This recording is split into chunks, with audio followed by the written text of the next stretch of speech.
Hello, welcome to an adventure. I hope that everybody is having a good start to December. I somehow that happened. Let me see. I see Sterling in the chat, and thank you so much for the 6-month resubscription. Key squared. Hello. Thank you for pointing out the typo so that I could fix it. Lord Portico. No, I didn't. I didn't do the countdown. I ambushed you all with my face. um, wait, you're staring at frustrating legal things. Not the best start to the last month. Oh dear. We don't want frustrating legal things. So anybody who happens to be here that isn't familiar, I am Anthony Wright de Hernandez, aka Rogan27. And this is Archival Adventures, a once a week stream where I share things from the special collections and university archives at Virginia Tech. We look at materials from the archives and see what we can learn. And this today happens to be part of a ongoing series that we started a few months back, based on a letter to the editor from a previous episode. We looked at a spec fiction pulp magazine called Comet.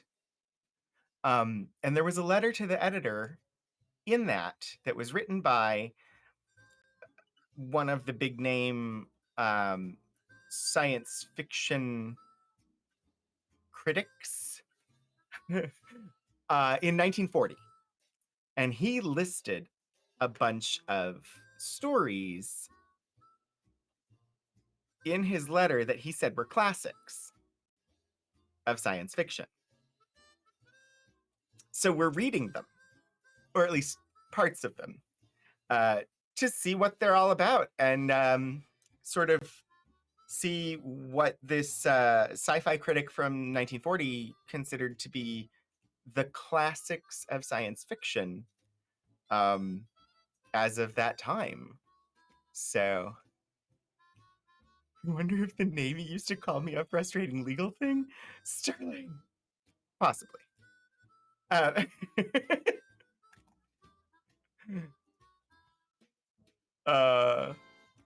don't think you're a frustrating legal thing.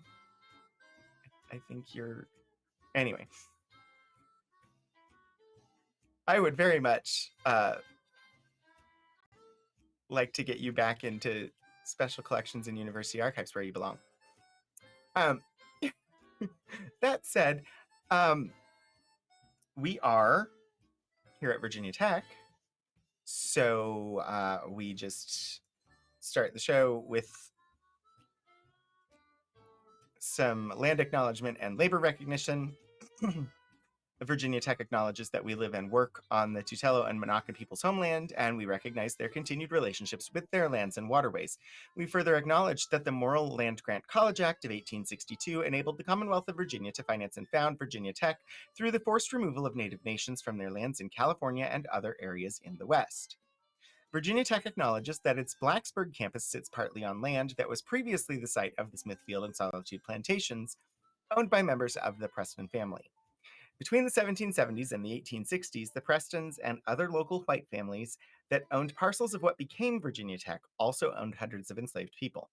Enslaved Black people generated resources that financed Virginia Tech's predecessor institution, the Preston and Olin Institute, and they also worked on the construction of its building.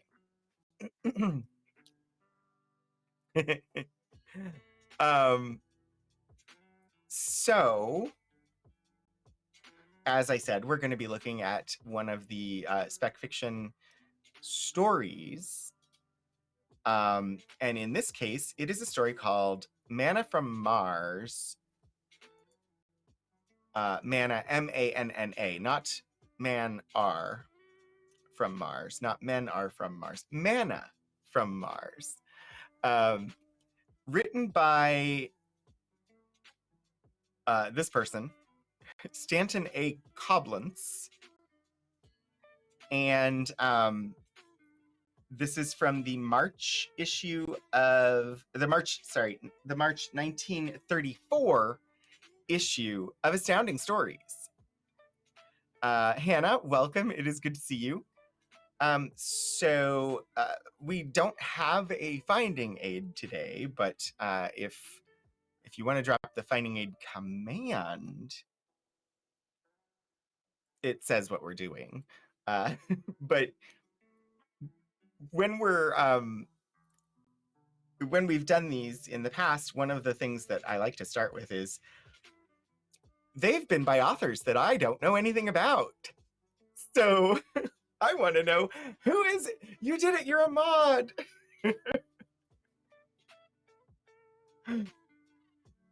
You're a mod, Sterling. You're a mod. So I like to just take a look and see what I can learn. Like, who was this person? Even if it was somebody I was familiar with, I would want to do that. But like, I don't ever heard of this guy before.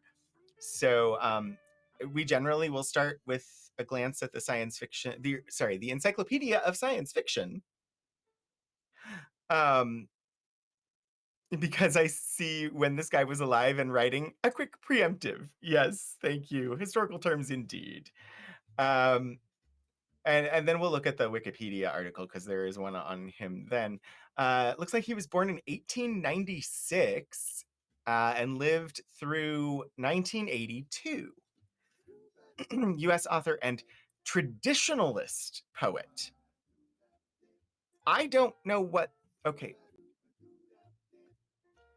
Traditionalist poet who wrote polemics in defense of his rather bad verse, beginning with his master's thesis, privately published as The Poetic Revival in America in 1917.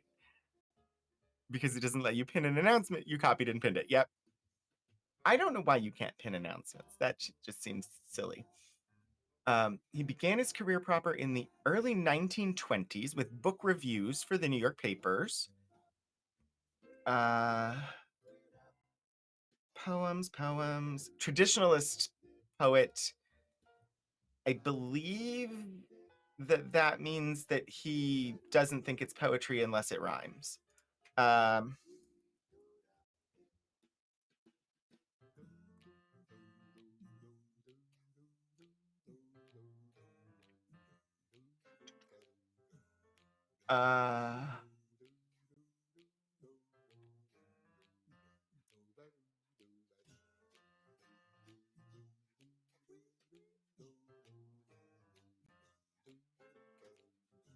I'm looking for a good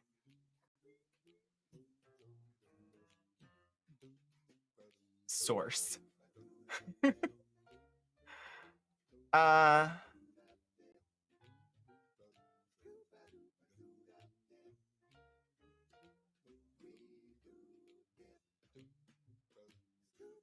I mean, traditional verse, but that's verse. That's not necessarily poetry, but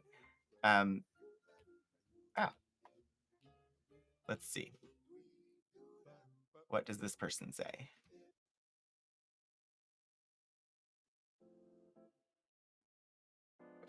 As Filianism and traditionalism go hand in hand. I'm sorry, what? Expression of traditional, modern, and postmodern.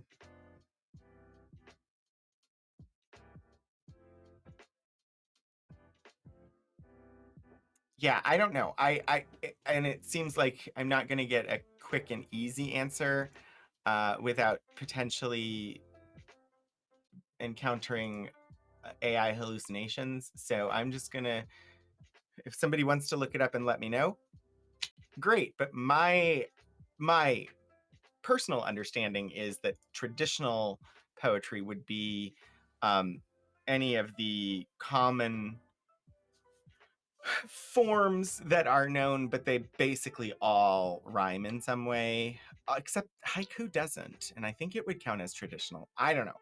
If anybody wants to look it up and let me know, that'd be a great thing to learn. Hi, Meridu and Hannah. Running around with no clothes? Thanks for this, the 5-stream streak. Okay,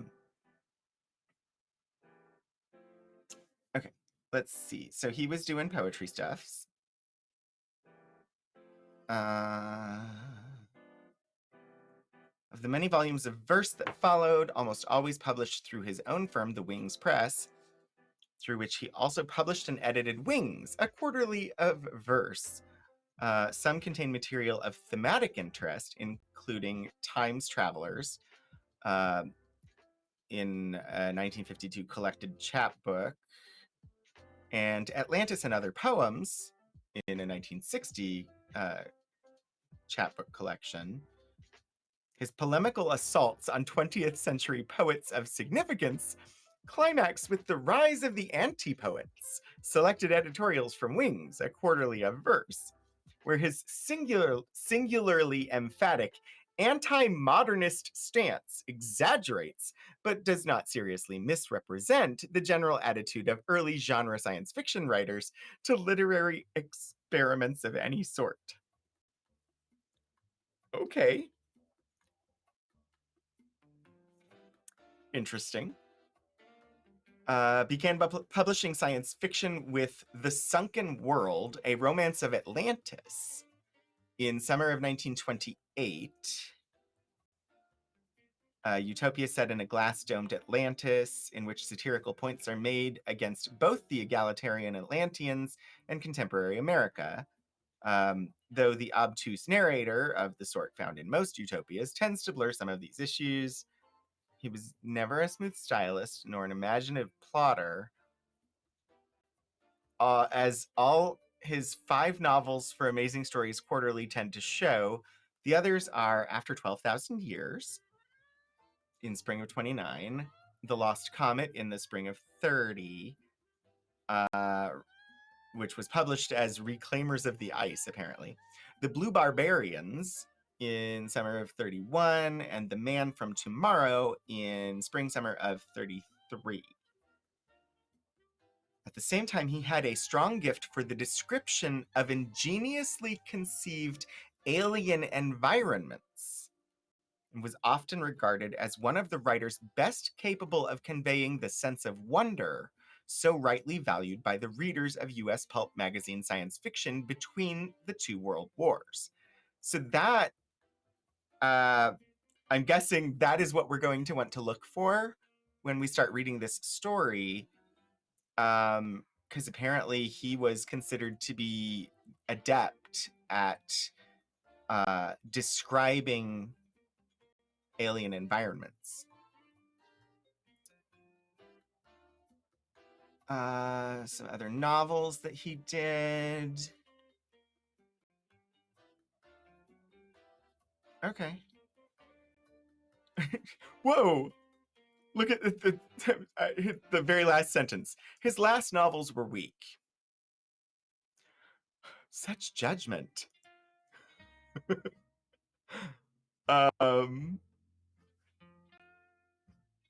Okay. Let's see what the article in Wikipedia says about him. It has a lovely pencil sketch of him. American writer and poet, master's in English literature, and then began publishing poetry during the early 20s. First published science fiction was The Sunken World, satire about Atlantis. We read about that. The next year, he published his first novel, The Wonder Stick. Poetry and history were his greatest strengths. He tended to write satirically. He also wrote books of literary criticism and nonfiction concerning historical subjects. So again, known to have written science fiction, but that was not his primary, which has happened a couple times as we've looked at this. It's interesting that the story we're going to look at does not appear in this list, in his bibliography here. In fact, there's nothing in this list from 1934. So that's interesting.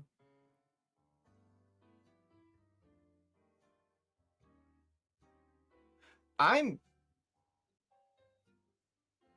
looking at these titles, and I don't know that I know any of them specifically.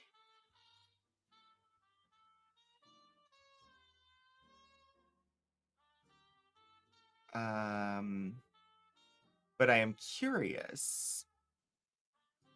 There's one title that is The Day the World Stopped. And that title from 1968, that's awfully similar to The Day the Earth Stood Still. And I don't know if there's any relationship there. Congratulations, Meridu. You've randomly been selected as a VIP for the stream. Enjoy your digital bling.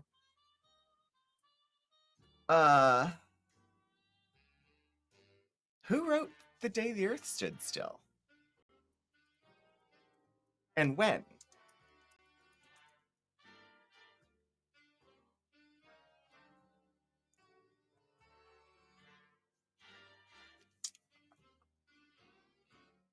It was filmed in 1951, so before the story by Coblentz, based on Farewell to the Master by Harry Bates.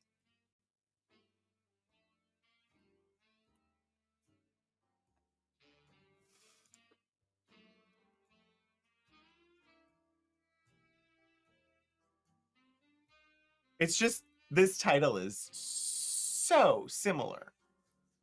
Is there any sort of synopsis of...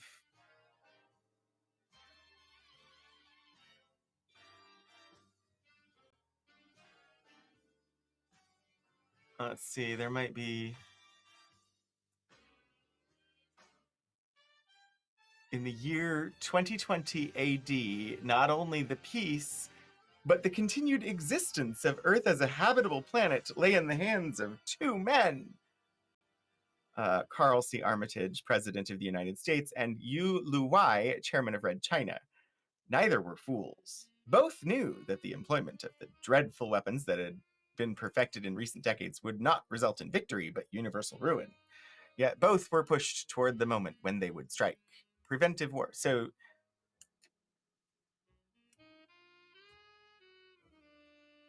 not the same as not really similar to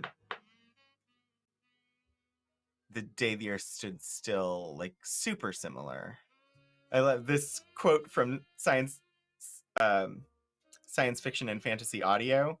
Feels like a combination of The Manchurian Candidate and The Day the Earth Stood Still. It's just based on the title. I was like, what is this about?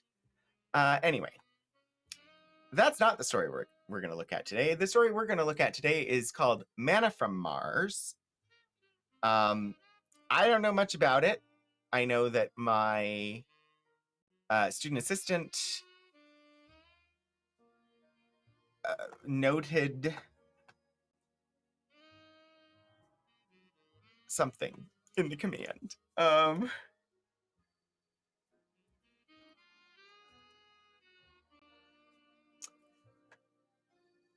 Yeah, a strange package is delivered to Earth. Sterling, you're not my student. Or my assistant at the moment. You're just my friend. But yeah, my student assistant, Jules, who was preparing this, noted that it is a strange package is delivered to Earth.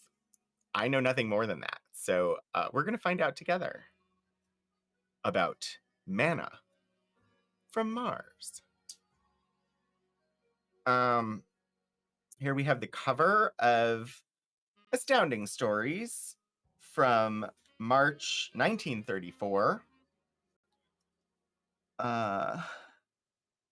The art here is, it looks like from The Man Who Stopped the Dust by John Russell Fearn.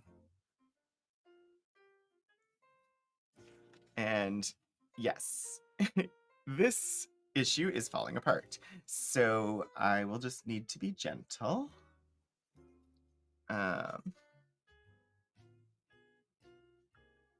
It's not as bad as some of them. Astounding Stories, a Street Ends Myth publication. Volume 13, number 1, and Manna from Mars by Stanton A. Coblentz is on page 46. Also in this issue, Born of the Sun by Jack Williamson, The Man Who Stopped the Dust by John Russell Fearn, Rebirth by Thomas Calvert McClary, The Man Who Never Lived by Donald Wandre, Black Death by Henry J. Kostkos, The Time Imposter by Nat Shackner, The Retreat from Utopia by Wallace West. I don't know any of those, but none of the others were called classics in 1940. So, page 46.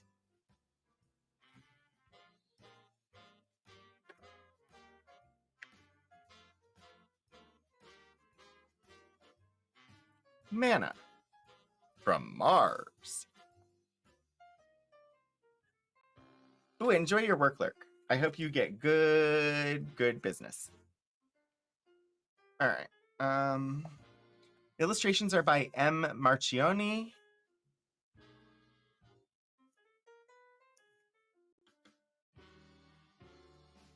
And I'll probably bring this in just a bit so that the text is a bit larger for you. Yes, I am reading to you. It's story time on Archival Adventures. Manna from Mars. Were the Martians serious? Or were they playing a ghastly joke on the world? By Stanton A. Coblentz, illustrated by M. Marchioni. It was in the closing decade of the 20th century that the so-called manna from Mars fell upon us like the blessing it was meant to be, and it was then also that the world was startled by the strangest, the most unforeseen, the most shocking series of events which history records. The general facts leading up to the disastrous culmination are, of course, engraved on the minds of all who were out of their swaddling clothes in the never to be forgotten 90s. Had it not been for Harl Cumberland's radio amplifying plan of interplanetary communication, this little globe of ours would have been spared much in the way of turmoil and dissension. And had other scientists not followed in Cumberland's footsteps and developed the famous Fourier code method of deciphering and replying to Martian signals, we might have remained much less wise, but considerably more happy. I shall not weary the reader by repeating the well-known facts as to the first interplanetary messages. How we confirmed the century-old belief that Mars is inhabited by a superior race of intelligent beings, and how, being assured of the goodwill and the solicitous attention of our neighbors in space, we did not hesitate to exchange reports as to living conditions on our two worlds, and were amazed to learn that Mars, though a much older globe than our own, though afflicted with a scarcity of water vapor and of oxygen, and though a good deal farther from the sun than we, yet enjoyed a contentment and prosperity never known on Earth.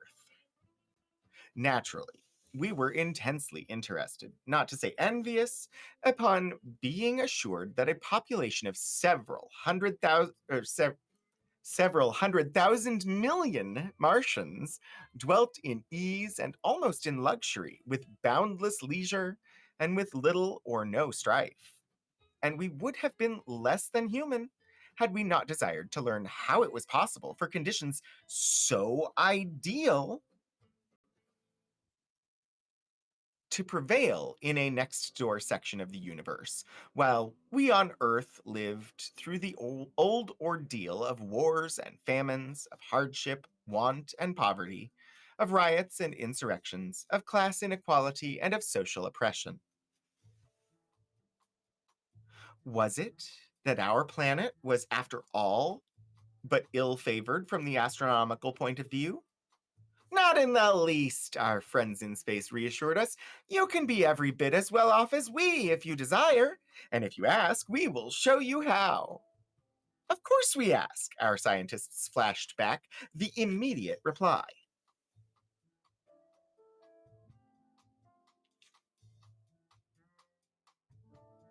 It's a lovely illustration. The caption, how slowly the time dragged while that projectile winged its way through space. Show us, and we shall be everlastingly in your debt. Then, while the world breathlessly awaited the response, there came that message which, had we been wiser, we should have consigned at once to the flames.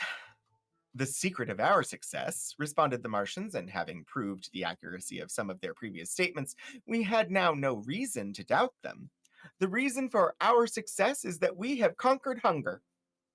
All the heartache, the suffering, the feuds and wars of your race, as of our own in the far distant past, have arisen from the fact that we must battle for our daily food. If all of us could be sure of a sufficient supply, which would be brought to us regularly without forethought or trouble, we should be a happy as well as an amiable people. Such, at least, has been the case on Mars, and so also it has been the case, and so also it has been among the people of Venus, whom we have taught our secret. Do you wish us to continue? Yes, of course! Of course, continue! The plea was radioed back through 100 million miles of space. But the Martians, being a slow-moving people, kept the world in suspense for 3 days before they were ready to proceed. The secret, they at length explained, after we had almost despaired of hearing further from them, has to do with a fortunate discovery made 6 or 8 million years ago by one of our botanists.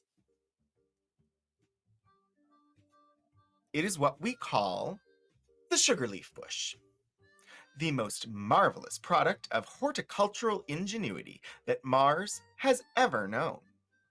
Imagine a plant which will grow anywhere, in the desert or marshland, on rocky hillsides or sandy plains, and which bears an edible leaf with the flavor of the most savory dessert. Imagine also that the plant is so prolific that the output of a single acre will support 100 persons. But no! Let us not strain your credulity.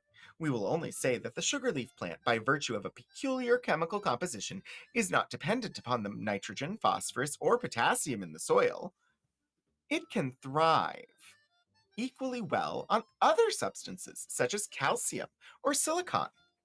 While it is adapted to catch every whiff of water vapor from the atmosphere to combine it with the carbon also extracted from the air, and so to manufacture the sugary and starchy ingredients of its leaves.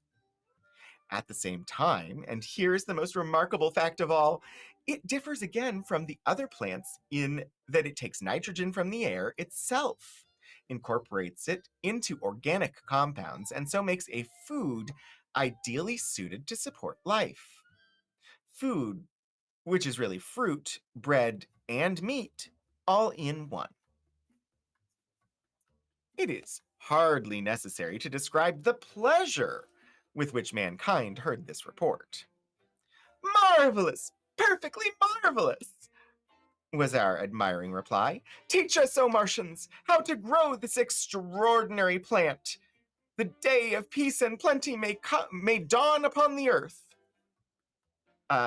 Then listen to us, came the quick response. I mean, nothing seems amiss so far, except that the narrator has clearly indicated that something is wrong.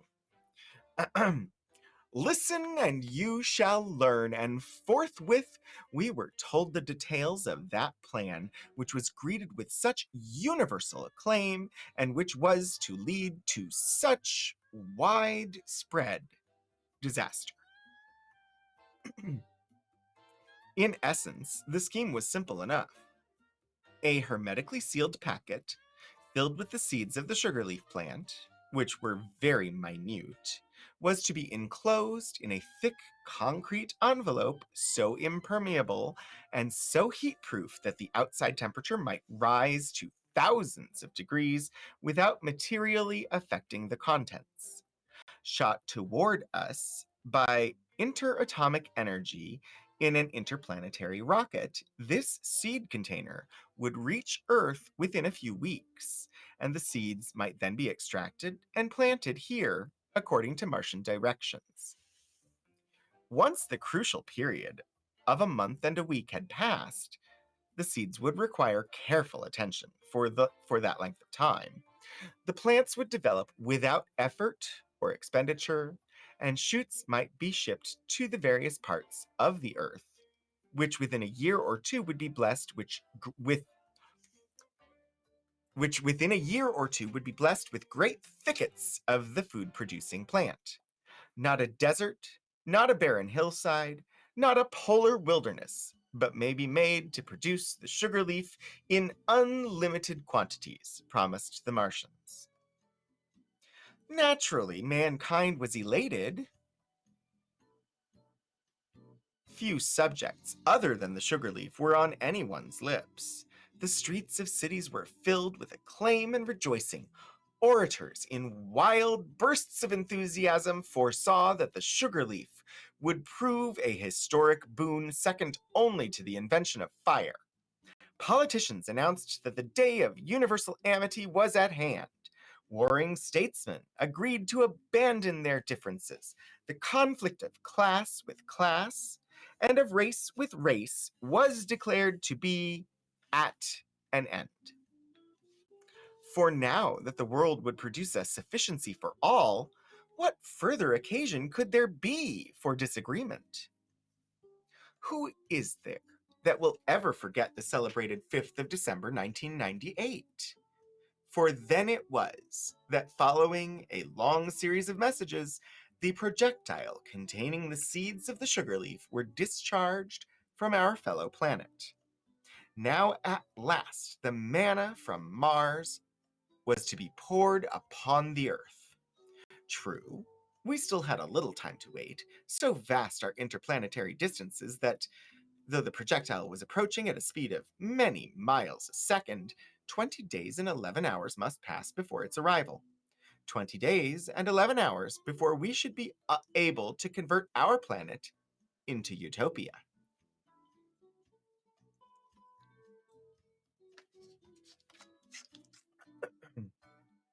There was, it must not be denied, one slight drawback, which served slightly to dampen our enthusiasm. Since the Martians were skilled mathematicians and could calculate the rocket's course with the utmost accuracy, they could determine its precise destination and accordingly had been anxious for mankind to choose the landing place. This, unfortunately, had occasioned not a little argumentation among representatives of the various nations, each of which was eager to uphold the honor of his native land. The Germans favored a point near Berlin, the French a location near Paris, the Americans a spot near Washington, and so on. And the Martians, losing patience after whole days had been consumed in futile debate, settled the dispute arbitrarily on their own account and picked a goal on the outskirts of the Gobi Desert. Naturally, none of us, except the Chinese, were satisfied with this selection. All the principal nations felt slighted, and the Japanese and Germans went so far as to threaten to withdraw from the conference. However, it was generally realized that there was nothing to do except to put a good face upon the matter and assent. And consequently, most of the nations dispatched delegates, both scientific and political, to that remote region, where the life-giving seeds were to arrive, and the Gobi Desert, for the time being, assumed an importance such as it had not known throughout all history. How slowly time dragged past, while the projectile winged its way through the lonely abysses of space. Work on the Earth had come to a virtual halt. None but the most necessary labors were performed. All ears were fastened upon the radio, which, acting upon information relayed from Mars, told us day by day of the flight of that rocket, which was to bring us security from want and freedom from toil. Was it not appropriate, we asked ourselves, that the all-important date, the time of the projectile's arrival, was to be Christmas Day, a time of peace on earth and goodwill to men, or to man? When at length the long-awaited day had dawned, however, how differently things turned out from what anyone had anticipated. At precisely 6 in the morning, Gobi Desert time, the rocket was to arrive and was to be greeted with international ceremonies. But 6 o'clock passed, 6:30, 7, 7:30, 8, and still there was no sign of a messenger from the skies. Had the Martians merely been deceiving us? Were they only playing upon our credulity? Was there, after all, no such marvel as the sugar leaf bush? So men began to ask, as with blank, bewildered faces, they turned to one another, trying as best they could to veil their depression and chagrin, while still the hours went by and the manna from Mars did not arrive. So great was our disappointment that within a day we were in a state of mind to commit violence upon our pretended benefactors. It was fortunate that a wide distance separated us from Mars, for had an interplanetary war been possible, millions of hotheads would not have hesitated to indulge in it. The Martians have been duping us! They have been playing us for dunces! Shouted these wild declaimers. Nor were they silenced by the warnings of the scientists. Hold your tongues and wait! There is always the possibility of an accident. Perhaps the rocket was struck and destroyed by a meteorite somewhere out in space. Or else we may have mistaken the date. The sugar leaf plant may arrive tomorrow. Tomorrow came, however, and passed without the arrival of the sugar leaf, and the suspicions of the great majority found fresh fuel when our excited messages to Mars demanding an explanation at first received no answer. Even though our neighbors in space were in the habit of procrastinating, was more than one interpretation possible in view of their present silence? Mocking laughter had blended with the cries of indignation and dismay, and accusations and recriminations had leapt back and forth across our globe when at length, after 48 hours, the eagerly awaited report from Mars greeted us over the radio. Our friends of the Earth, you will pardon our delay. We have been so busy seeking the cause of the rocket's non-arrival that we have had no time to answer you. But be of good cheer, men of Earth. We have an encouraging message. We now find, upon checking the flight of the projectile, that an unforeseen obstacle slightly altered its course. 25 million miles from the Earth, it passed but a few thousand leagues from the small comet, which we call X4235KZ. An insignificant body, not previously noticed and therefore neglected in our calculations. Slight though its gravitational pull, however, it apparently deflected the rocket from its prearranged route, although not sufficiently to matter. It did actually come to Earth at the specified time, but some distance south of the promised point. You will find, if we are not mistaken, that it reached the region of Earth that is known as Australia. Australia? The amazing word went flashing around our planet. Australia! Here indeed was occasion for bewilderment. To find the proverbial needle in a haystack would be a child's play. compared to locating a minute seed container in the several million square miles of the Australian continent. On the face of the matter, the situation appeared worse than hopeless. Hence, there were many who, ready to abandon all thought of the sugar leaf, maintained that the Martians had not only deliberately deluded us, but were now playing with us for their own amusement, somewhat as the cat plays with the trapped mouse. But cherished dreams die hard, and the world, as a whole, not able to surrender the utopian visions conjured by the sugar leaf bush, addressed urgent entreaties to the Australian government, requesting that it spare no effort to discover the missing seed container. It was due to these solicitations that a startling announcement was made on the 29th of December. Somewhat belatedly and in a manner at once guilty and defiant, Australian authorities broadcasted an astonishing fact. The rocket from Mars had really arrived. At about 6 in the morning of the 25th, a flaming missile had been noticed to descend on a remote Queensland sheep range, and the owner of the land, one Isukimo Kama, a Japanese sheep herder, had delayed 2 days before instituting an investigation of what he had mistaken for a meteorite. It was only upon the third day that a scientist, flying from Melbourne, when Kama confided to state officials some suspicious details about his discovery, examined the supposed meteorite and reported that it was the missing seed container from Mars. There was no slightest doubt about it. One would have imagined that the discovery having at last been made, all the agony and despair of the unforeseen delay would have been forgotten, and the world would have proceeded to utilize and enjoy the priceless gift from the skies. Such, however, was not to be the case. The rapacity of mankind was the rapacity of mankind was to intervene, and fatal complications were to ensue from that mishap, whereby the rocket descended in Australia instead of in the Gobi. The first sign of danger was apparent in the very announcement of the discovery.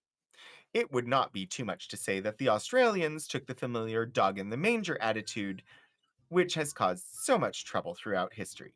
Since the seeds fell in our territory, they are ours. The rest of the world was notified. We will, however, develop them for the benefit of mankind. Whoever desires any of the shoots may purchase them at a price, which we will fix. What? What is that? Purchase them at a price? Men everywhere cried in astonishment and indignation. A price? Who said anything about price? Didn't the Martians send the seeds free for the benefit of all? However, the Australians, according to the established manner of monopolists, held to their demands. They seemed to feel that theirs was an excellent commercial chance, and that in conformity with time-honored methods, they should extort all they could in return for the sugar leaf bush. And when they first mentioned their terms for shoots of the plant, the figures ran into so many digits that their prospective customers literally saw red. It was then that Japan, on the ground that seeds had descended on the property of one of her subjects, claimed legal right and title to the sugar leaf. It was then also that America, on the pretext that it was her scientists who had made interplanetary communication possible, contended that the plant should be hers exclusively. It was then likewise that Russia, acting through a special emissary to Australia, threatened to break off diplomatic relations unless her rights in the bush were recognized. And it was, at the same time, that Great Britain, heatedly backing the attitude of her colony, entered into an alliance with France, Italy, Poland, and Czechoslovakia, whereby she promised all of them free shoots of the sugar leaf in return for their support of Australia's policy. It seemed that all things were moving with the speed of a hurricane. In less than a week, the world was divided into two great groups: the pro-Australians and the anti-Australians, or the PAs and the AAs, as they were called for short. The former led by Great Britain and her allies, the latter dominated by the United States, Germany, Japan, and Russia. Each group railed furiously at the other. Each maintained that the other conspired to misapply the sugar leaf for its own selfish purposes. each began to hold military parades, to flaunt flags, and to blare out the old familiar cry of national honor, defend the national honor. Despite the threatening aspects of things, however, it was probable that no ill effects would have followed and that the world would have come to its senses and perceived the absurdity of fighting for the plant uh, for blah, blah, blah. Sorry, I got lost. Despite the threatening aspects of things, however, it was probable that no ill effects would have followed and that the world would have come to its senses and perceived the absurdity of fighting for the plant had it not been for one unfortunate incident. This incident, the immediate cause of all later disasters, was the airplane raid reported on the never to be forgotten 5th of January, exactly a month after the departure of the seed container from Mars. Just who had planned and executed the raid was never officially proved, but few have ever seriously denied that it was initiated by the AAs. It is known, at all events, that on the evening of the 5th, a concerted attack of 10 bombing planes was made upon that Queensland town where the sugar leaf was thought to be growing, and the raiders, who had evidently expected to find the plant unprotected, were met with a defensive fire that brought 3 of their machines to Earth and scattered the others in flight.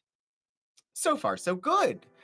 But this attack, unsuccessful as it was, served as the inspiration for others, and on the following day, an entire Australian army was busy beating off the entire Australian army was busy beating off onslaughts from the sky. It is not certain whether any of the marauders succeeded in securing specimens of the sugar leaf, though it is thought not. But certain it is that the city of Sydney was blasted with a devastating conflagration and that a tenth of the cultivated lands of Australia were blackened by the hostile fire. It was on the 7th that the PAs, having vainly demanded an apology and indemnities from the AAs, officially issued their declaration of war, and thus was ushered in that conflict which for a while made us forget the very name of Sugarleaf. The 30 Days' War, it was called, and despite its brief duration, it was more calamitous than the 30 Years' War, which had earned an evil fame some centuries before.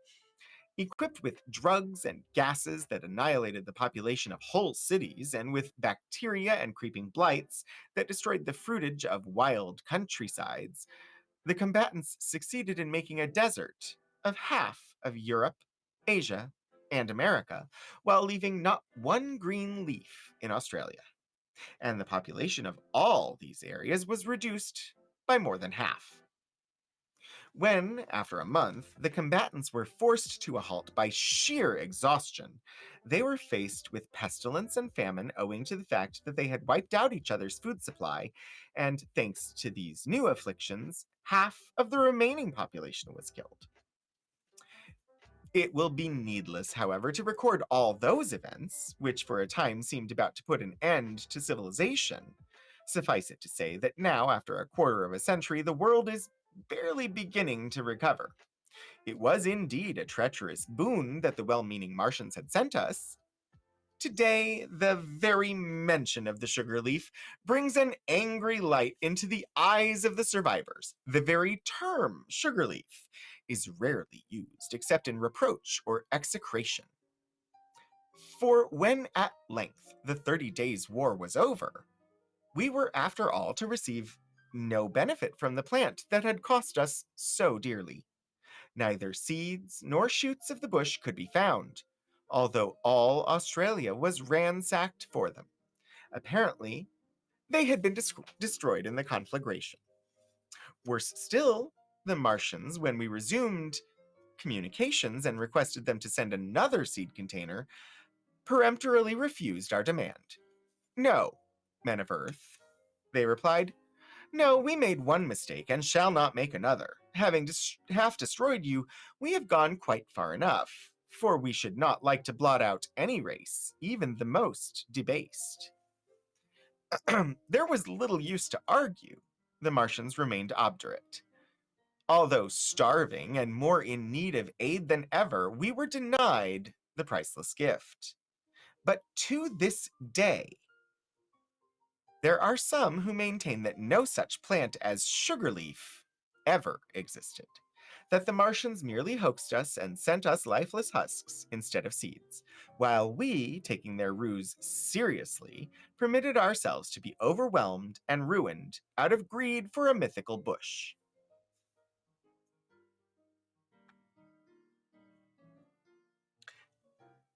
That's the whole story. That is the end.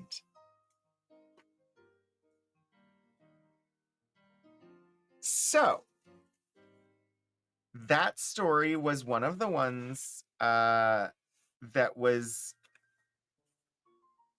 described as a classic of science fiction just 6 years after it was written. Read the ads. I can read the ad. Hashtag not sponsored. Top notch. 15 cents at all newsstands. Life at its most exciting pitch. Stories that are really top notch. Every month. A Street and Smith publication.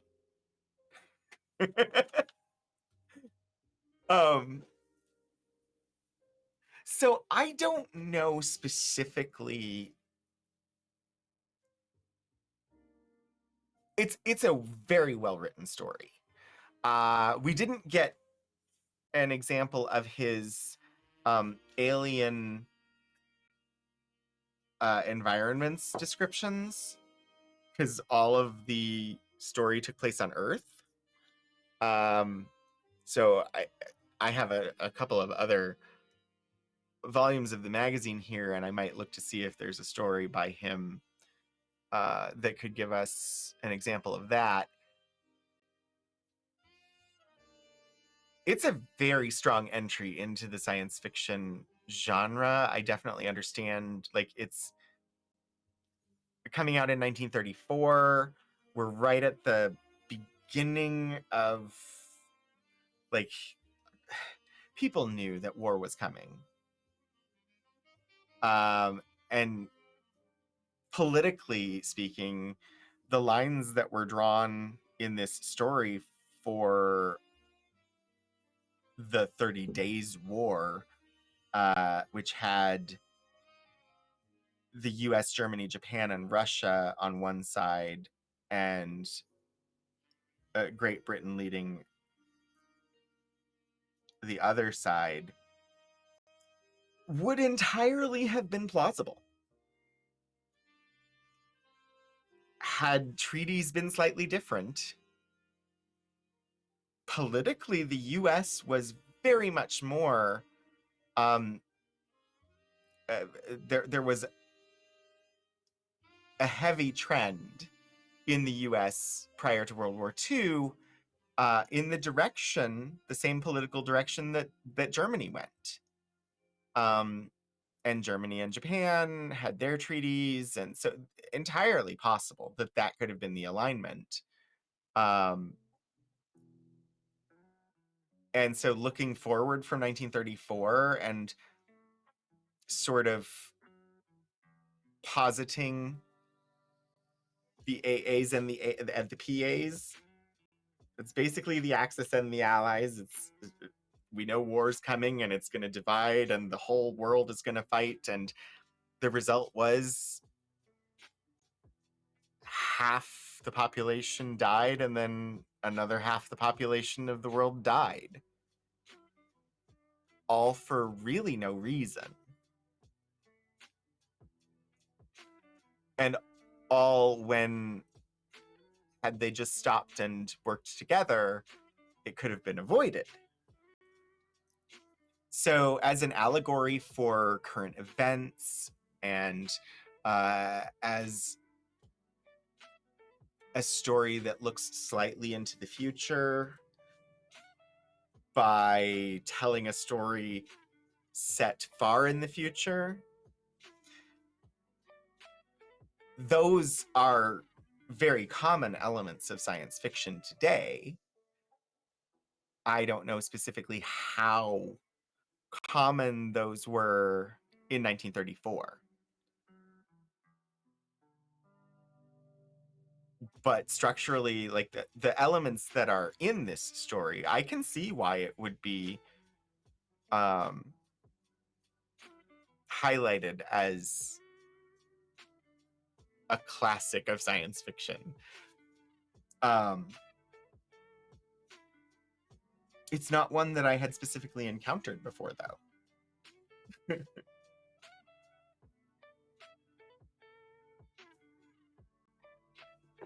What did you all think? I'm gonna look and see if I've got any other stories by this author in the volumes that are on my desk. I do.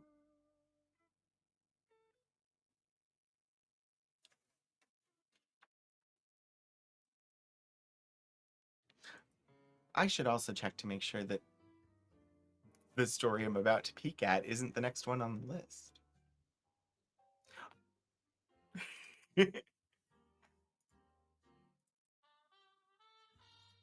That said, potentially I could just we could look at the next one in the list.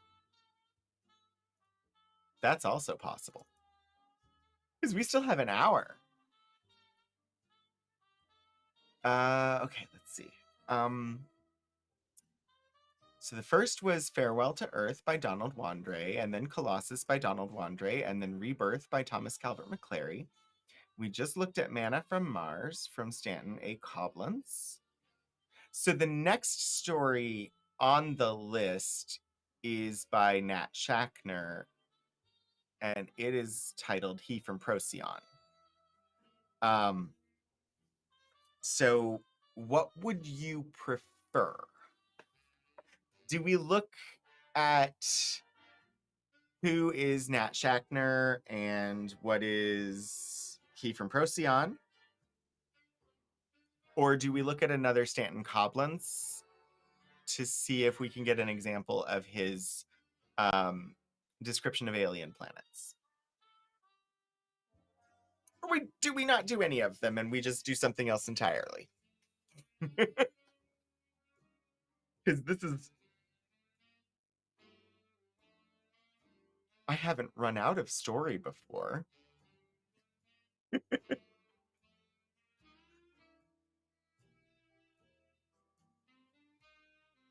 It was a good story. And surprisingly, I don't feel like it needed the historical terms as much as many of the others that we've looked at. Curious about his world building. I do have in the April story, there is another, or the April issue, there is another story by this author. So we can take a glance at it. It's a short story. We could potentially read the entire thing. You could see all of the little bits of the pulp paper that just flake off just from using the book, because it's old paper and it's old cheap paper, which means it flakes apart. All right, let's see. So He from Procyon is the next one on the list. We'll probably then end up looking at that next month, since we're gonna look at Stanton Coblentz's story, The Green Plague. Flaky like a first date? Are first dates flaky? I'm not sure I ever would have considered that descriptor. I'm very curious now.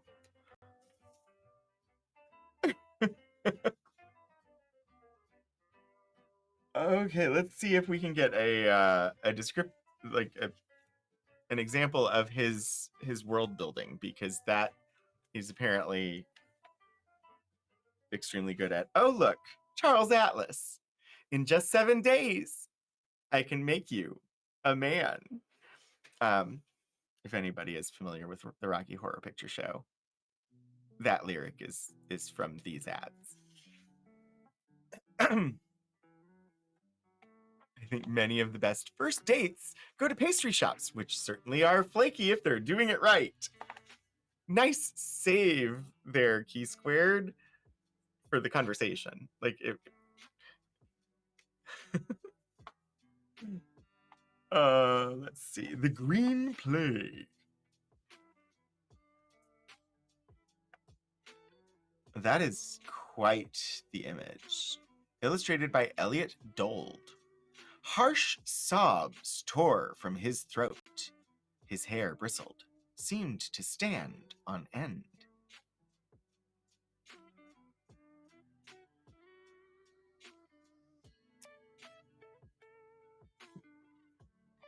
Science and ambition wreak havoc.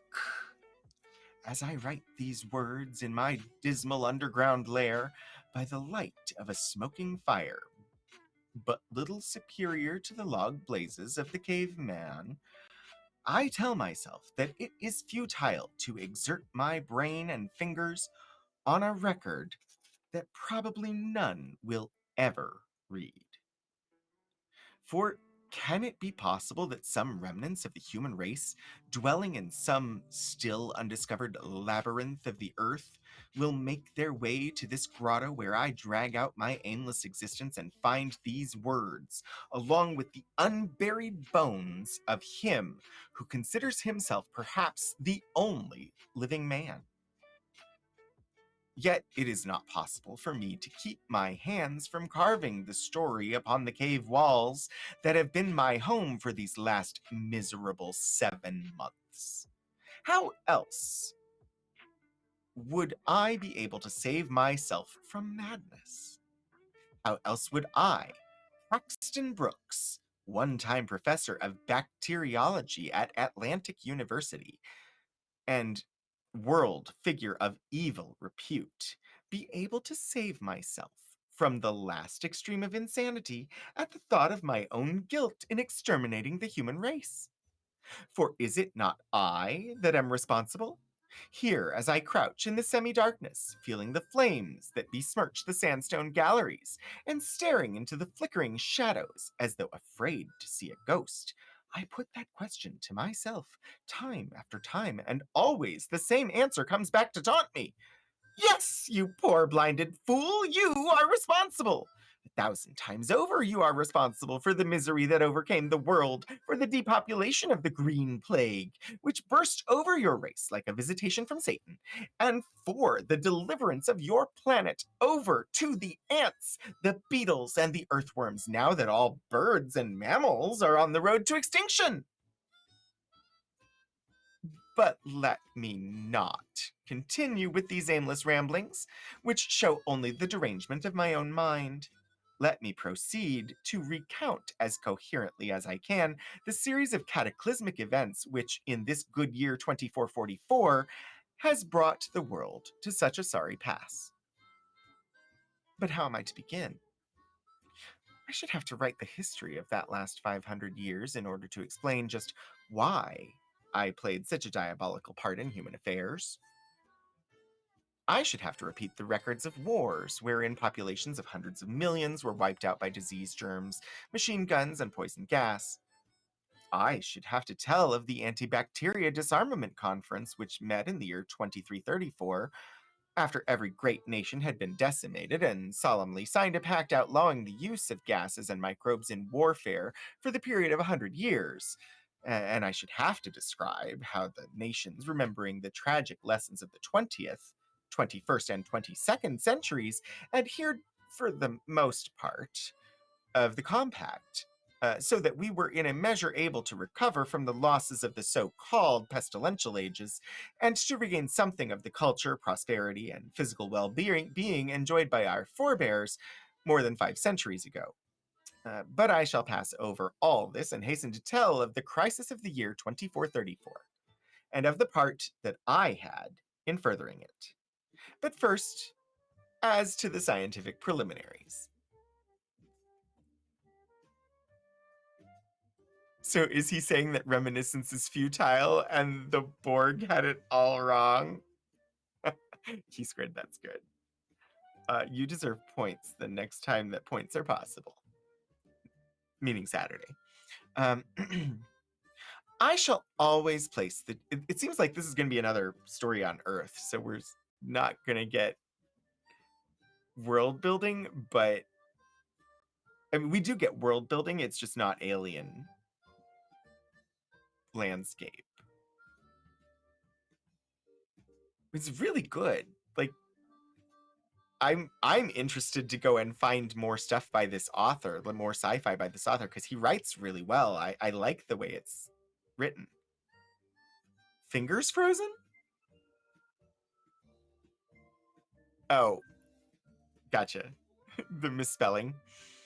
Um, I shall always place the chief blame on my propensity towards biological investigation. Being in charge of the well-equipped bacteriological laboratories of Atlantic University, I spared no opportunity to investigate the activities of microorganisms, which had constituted my chief interest ever since student days. And I was never so happy as when treating some culture of bacilli under new conditions of environment and growth so as to discover their hidden potentialities. Fatal failing!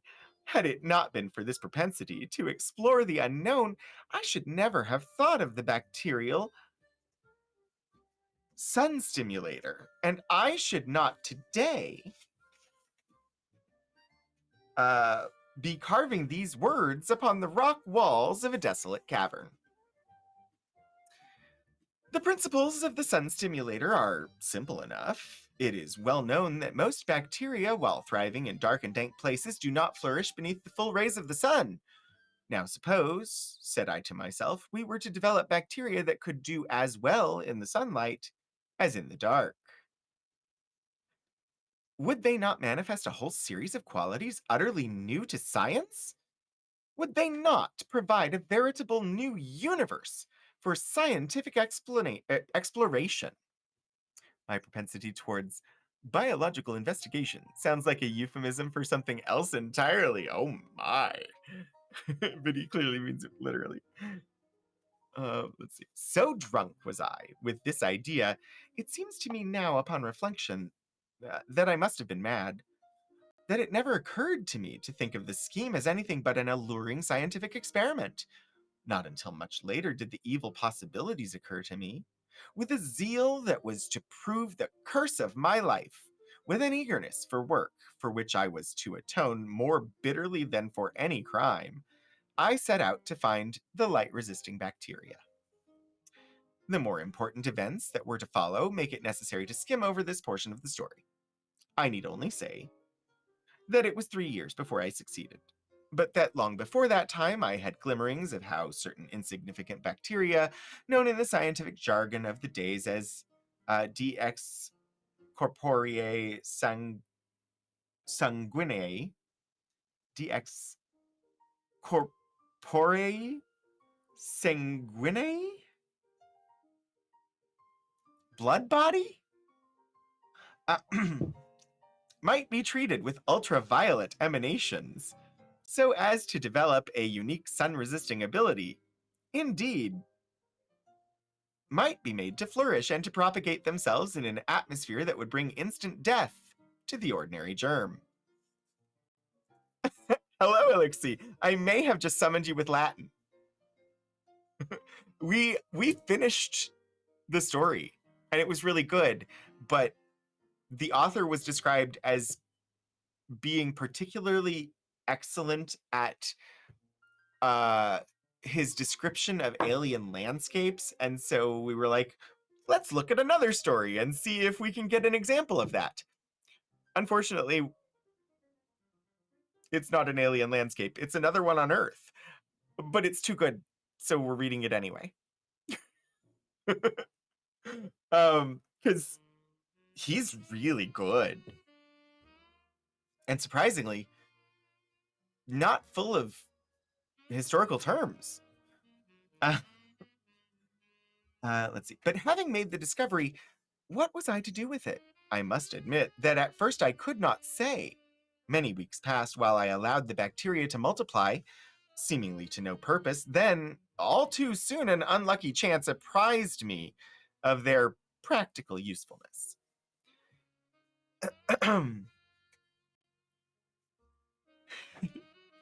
It happened one day that a new laboratory assistant, Randolph Berg by name, divested himself of the mask worn as a precaution during bacteriological investigations, and before we could warn him, had inhaled a whiff of the germ-laden air. And by that whiff, poor fellow, he unwittingly decided his own destiny and that of the nation's. Never shall I forget what followed, though in later years I have grown well enough inured to scenes of horror. Less than an hour later, my unfortunate helper was writhing in mortal paroxysms. His knees had suddenly stiffened until, even while he lived, they had assumed a death-like rigor. His breath came in short, hard, rasping spurts. His eyes had begun to bulge out of his face with a mingled expression of bewilderment and agony. The hair on his head had bristled and seemed almost ready to stand up straight. A blood-stained foam had come to his lips, and his complexion, boyish rosy only a short time before, assumed the strangest hue I had ever seen on any human face. A pale green, mottled with brown, reminding me of hectic leaves just taking on their autumn coloration.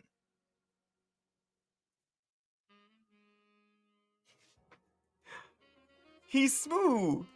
Thank you for the follow. Uh, Frenziedly, my other assistants and I, with the aid of a hastily summoned physician, worked over the poor sufferer. But we did not know what to do. All our efforts were useless.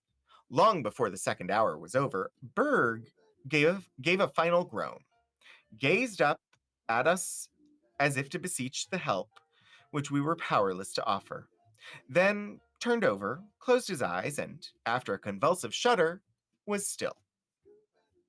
And all of us stood bowed before the first victim of the Green Plague. But if he was the first, how soon the second, the third, and the fourth were to follow? Amid the excitement attendant upon Berg's collapse, I alone had the forethought to keep my germ mask in place. What if the disease be contagious? I remember wondering, following my habit of cool scientific analysis, even in these most trying circumstances. And well for me that I asked myself this question. The disease was indeed contagious, far more so than I had imagined possible. Never shall I forgive myself for not clearly warning my two surviving assistants and the physician. I did say something to them, I remember, but in their agitation they paid little heed. No sooner had Berg ceased breathing than all three attendants, one after the other, began to manifest the same symptoms: the hard, rasping breath, the stiffening of the knees, the bulging eyes, the bristling hair, the queer greenish skin mottled with brown. May heaven forgive me for what I had unwittingly done to them! Within an hour, despite our frantic efforts at treatment, all three lay still and lifeless. Had I been blessed with anything approaching elementary reason, I should now have felt that the experiment had proceeded far enough. I should have taken the sun-resisting germs and exterminated them. I should have rested content until that last one had been destroyed. But unfortunately, I was not made in so wise a mold. It was something to know that I had originated a bacteriological novelty, even though my creation was merely the bearer of a new pestilence. Hence, I could not quite bring myself to kill my brainchild. Besides, the thought of a possible use for my invention leapt to my mind with a swiftness that was diabolical. The events I have been narrating all occurred in the spring of 2434, and it was just at this time, as any student of history knows, that the celebrated Conference of Canton was meeting to discuss the renewal of the Pact of the Antibacteria Disarmament Conference, which was now expiring. Few who thought about the matter at all had expected any difficulty in the reaffirmation of so beneficent a compact, which had been largely responsible for the advances of the past century. But the optimists had reckoned without the politicians and without the scientists who deal in germs. The first, anxious as always to play to the grandstand, uttered lurid denunciations of the dangers of entangling alliances, and, in patent disregard of the facts, praised the historic policy of isolation, while the second, anxious for a new outlet for their products, uttered a pious amen to the pronouncements of the demagogues and paid for voluminous advertisements and not a few scientific testimonials purporting to show that the most humane and cultivated way to slay your enemy was to suffocate him with a lethal gas or strike him down with disease. All these pleas, shallow and insincere though they were accepted by the masses at their face value. Such, indeed, was the pressure of an inflamed public opinion that two of the leading nations withdrew from the conference on trumped-up excuses before its sessions were fairly begun. These nations, Trans-Europea and Upper America, comprised within their territories the greater part of the North American and European continents. And by their withdrawal, they not only made the further proceedings of the conference futile, but resumed an ancient antagonism which had more than once borne fruit in warfare. It was only a few weeks after the breakup of the conference that I chanced to make my discovery regarding the disease-producing qualities of DX corporea, corporea,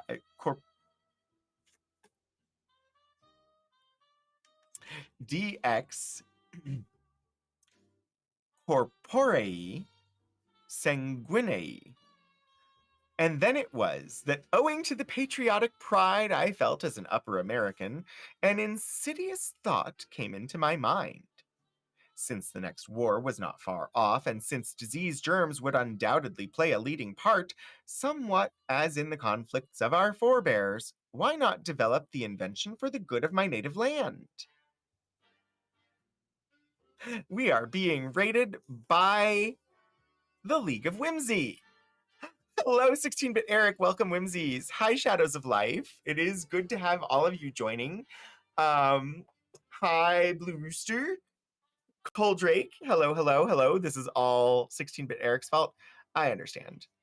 Oh gosh, Lord Briarwood. I like the on-screen celebration. Castaboris. Hello, hello. Did the celebration happen? Did I miss it? What happened? Now I'm sad. I may have missed an on-screen celebration.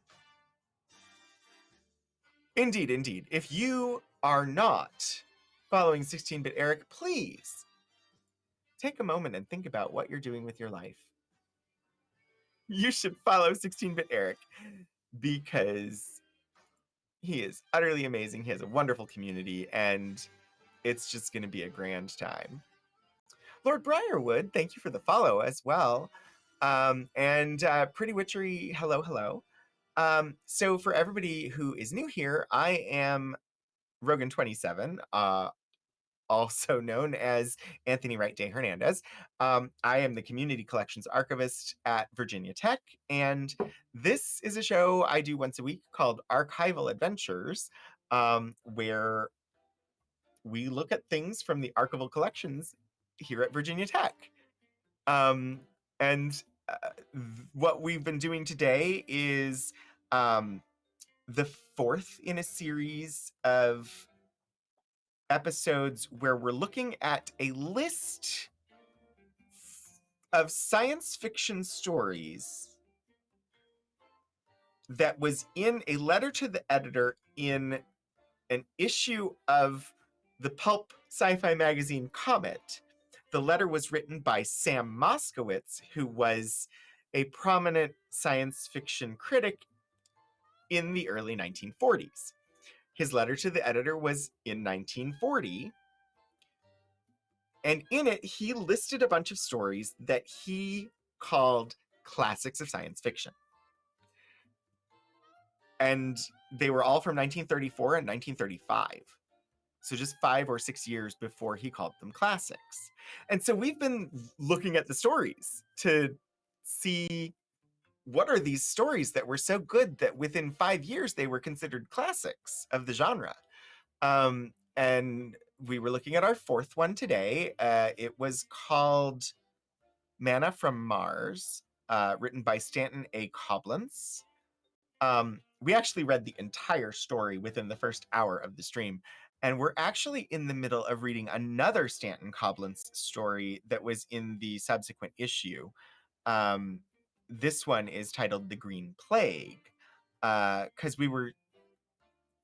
when I looked up the history of Stanton Coblentz, it was noted that he was particularly well known or particularly good at describing alien landscapes. And so we were hoping to find a description of an alien landscape from him. Sadly, this story is the second one we've looked at that takes place on Earth, but it's just too good and I was having fun reading it, so we were reading it. Basically ancient sci-fi stories. Yes, Coldrake. Also, Automedian, thank you for the follow, and Shadows, thank you for the 5-stream streak. So this story, The Green Plague, happens in the 2400s. I believe the initial narration happened in 2444. And essentially the narrator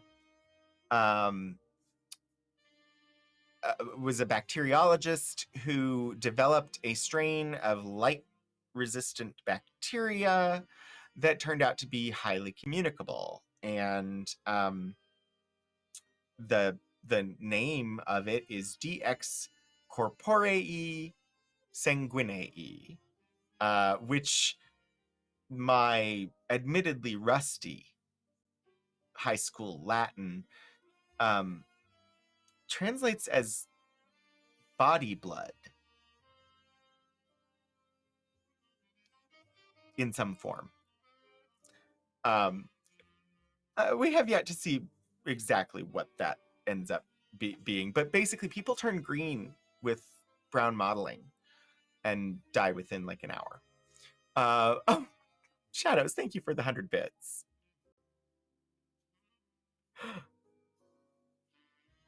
Let's see, where were we? Okay. So he's talking about it was time, 100 years had passed since bacteriological warfare had been basically stopped via international agreement, and it was time to renew that agreement, and talking through the politics of politicians and scientists who didn't want the renewal to go forward because political power and wanting to develop an experiment with bacteria. So it all sounds way too familiar. Thanks to the swiftness and certainty with which it carried death, it might prove far more effective than the microbes of typhoid, bubonic plague, yellow fever, or any of the better-known afflictions. In fact, it might prove the disease germ par excellence. Here surely was a thought to conjure with. Not that I did not have compunctions, not that it did not at times occur to me that it would be a terrible thing to massacre millions of innocent and defenseless human beings, but when did the pure scientist, or the ardent nationalist, ever have any thought of human beings as such? By means of a few hasty sophistries, I was able to sweep all opposing arguments aside. Why be sentimental? Doesn't the end justify the means? I reasoned, unconscious that I was but repeating the platitudes that had misled my forefathers. The good of the greater number, the triumph of the nobler cause, must be our concern. The late 30s were an open, fertile field. Consider Olaf Stapleton's Star Maker, which presents nothing less than an entire imagined history of life in the universe encompassing billions of years. Yeah, this is a lot of sci-fi tropes actually began with the pulps in the 30s. The space romps of Lensman by E.E. Doc Smith. Oh, I'm not familiar with those. I know some of the stories that we looked at in previous weeks. I was very easy. It was so easy to draw parallels between elements of them and stuff today. And there was definitely, oh gosh, I'd have to go back and refresh my memory, but I do know that there was one where it was like, oh, well, this is a thing in Star Trek all the time. So it's been interesting visiting these stories. Stop bouncing. It's not even, the table's not bouncing. It's the autofocus of the camera that doesn't like. Lensman was almost a Galactic Patrol Star Trek Federation precursor. I might have to look at those. I'm not sure if we have any, but we probably do. Our collection has a lot of US, less of British, and then even less Australian pulp, but it has a good bit. Let's see. Oh, how well today, as I crouch miserably amid the half-light of my cavern home, do I realize in what manner we served the good of the greater number, the triumph of the nobler cause. But 10 years ago, unfortunately, I was not gifted with prophetic vision. Eagerly and with a feeling of patriotic virtue, and also, let me humbly acknowledge, with just the bare hope of a monetary award, I set about to convert the sun-resisting bacteria into military weapons. This part of the work was in reality ludicrously simple. All that was necessary was to devise a little transparent vial in which cultures of millions of bacteria might be kept for moderately long periods of time, and then to see that they might be distributed so as to work a maximum of damage. A tool for this purpose was on hand in the shape of those little airplanes which, manless and propelled by radio waves, would bear the germs into enemy territory, scattering them by the myriad, no matter what precaution was taken against them. Scattering them equally well if the aircraft were shot down or if allowed to fall of their own accord, and by their impact break the vials. Drones! He came up with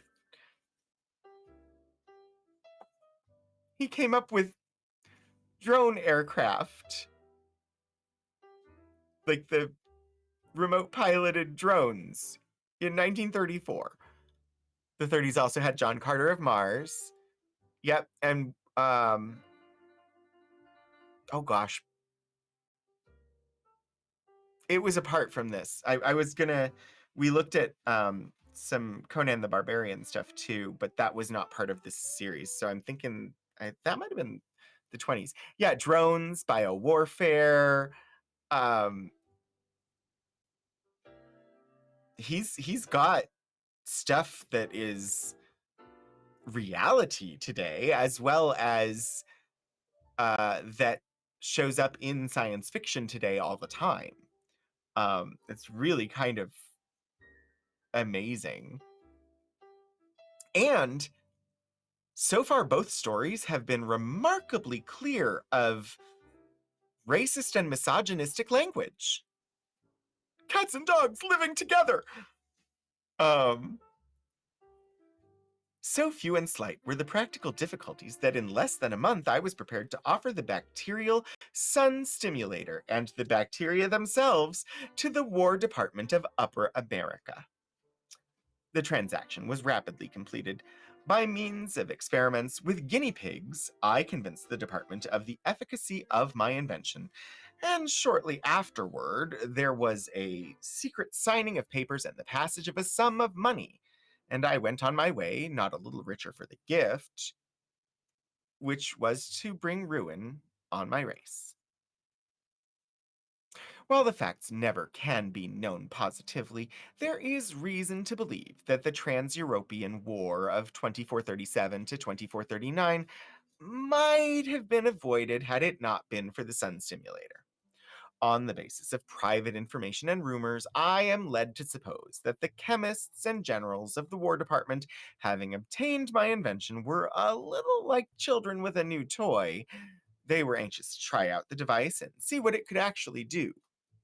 But in order to try it out, they had to have a war, which in any case was in line with their professional desires.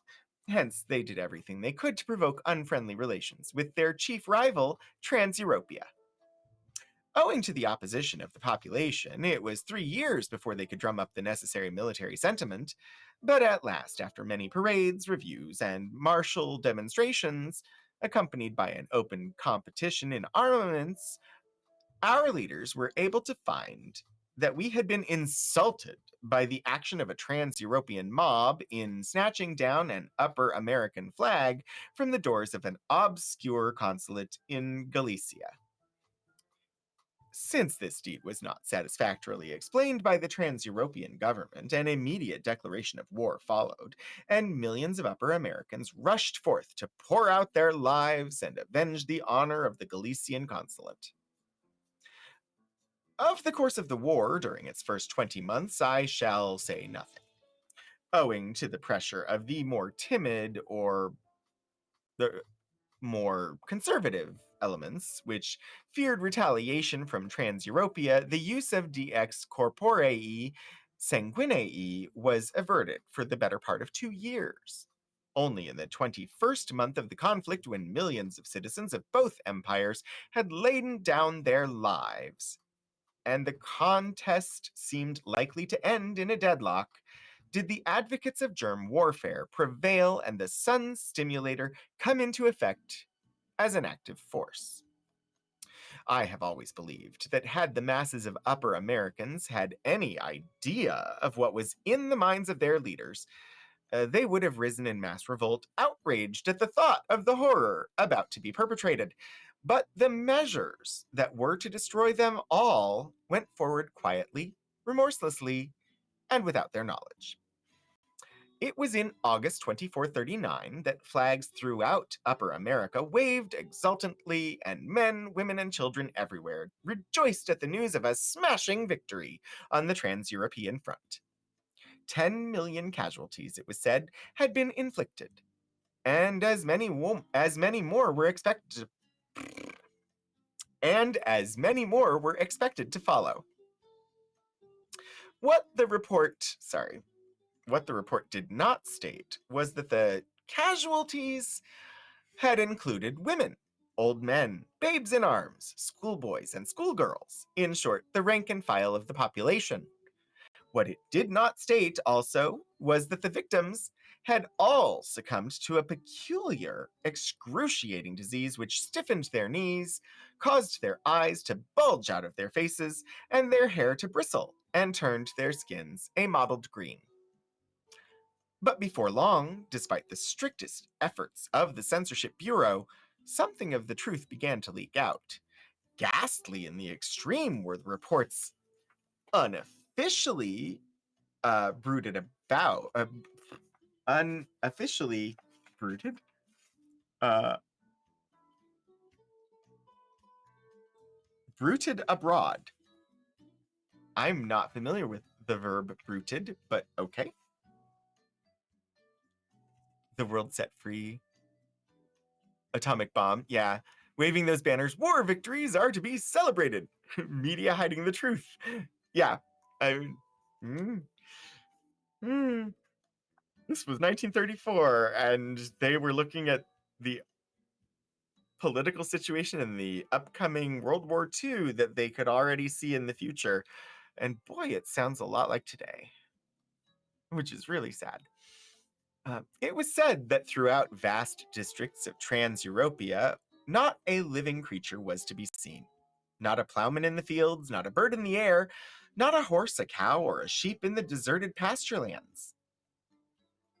In the great cities of Parlin and Burskow, it was rumored there was not so much as one loiterer on thoroughfares formerly thronged, but the unburied corpses lay in heaps and the odor of pestilence polluted the air. Only in a few remote country districts was any life at all known to survive. In such conditions, the war, of course, was over. Upper America had won, and not even a formal proclamation of peace was necessary. Great, therefore, was the chorus of rejoicing at our triumph. Bioequivalent of total radiation wipeout. Yep.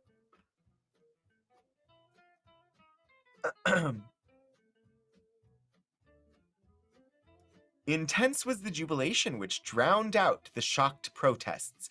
Vast was the acclaim and prolonged the celebration at Upper America's re-established supremacy among the nations. But even while the bugles blared and the victorious troops paraded, the discerning could have read the signals of doom. It was at about the time of the withdrawal of our armies from Transeuropia that the cry, "Green Plague! Green Plague!" began to echo throughout the world. If the truth be known, some of our own soldiers had been afflicted, succumbing to a contagion that spread like a whirlwind and recognized no boundaries of nation or race. In the warfare waged by the disease demon, there could be neither neutrality nor truce. Carried by fugitives and transmitted over air and water by planes and ships, the new bacteria grew and multiplied with incalculable rapidity. In countries that had held aloof from the Trans-European War, the scourge raged no less than on the former battlefields. Not a month had passed before the people of every land were fighting for their very existence with the invisible foe. Short-lived indeed had been our victory. Now ensued the 4 so-called desolate years.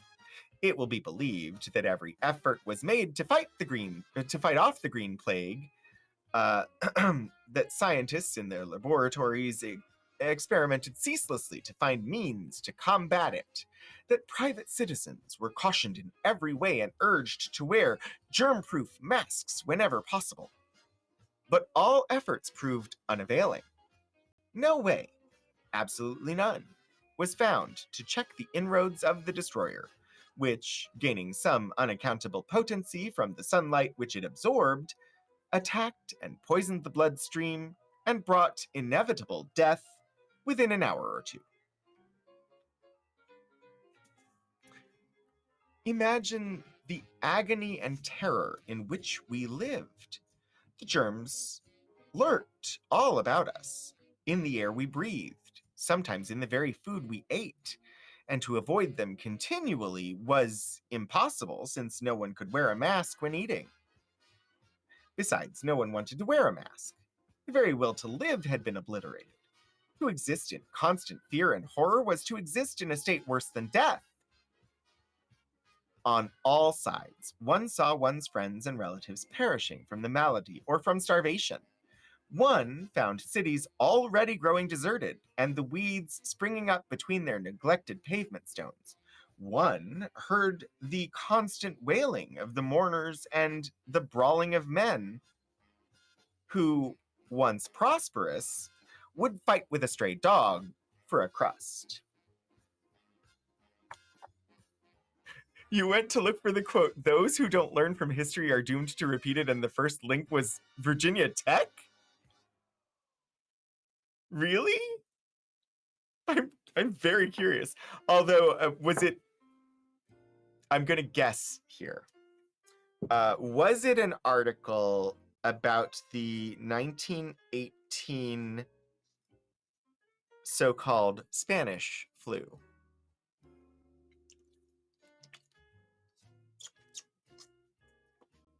Which the experience of the worldwide reaction to said pandemic would be where this author got his experience with antimicrobial masks.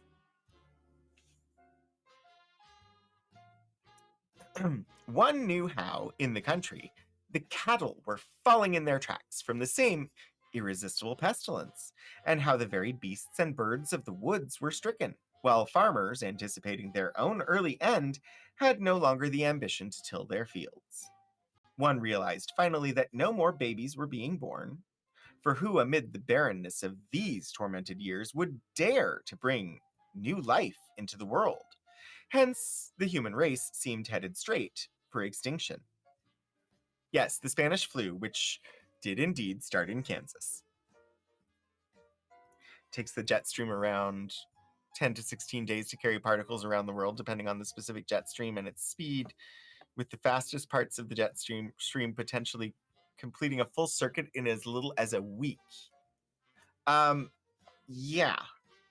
I don't know if there's a mod who can make sure that you won't get booped for it, but I can do it.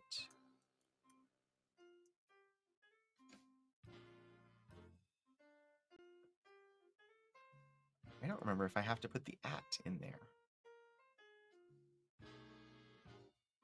Hey, it worked. Killing the entire population of the world in less than 2 weeks. No! But indeed,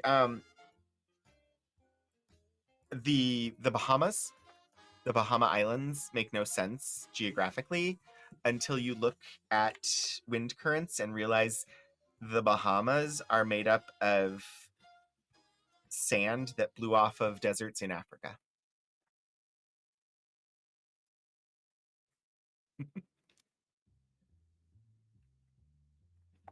The history repeating thing.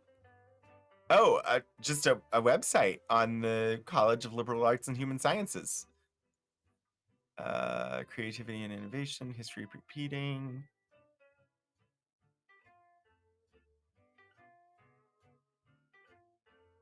Oh, okay.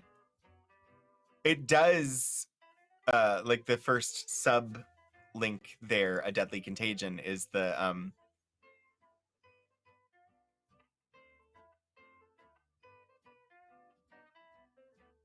that's tuberculosis. Blocks of shame, that's red lining. Yeah, it's interesting that it comes up like that.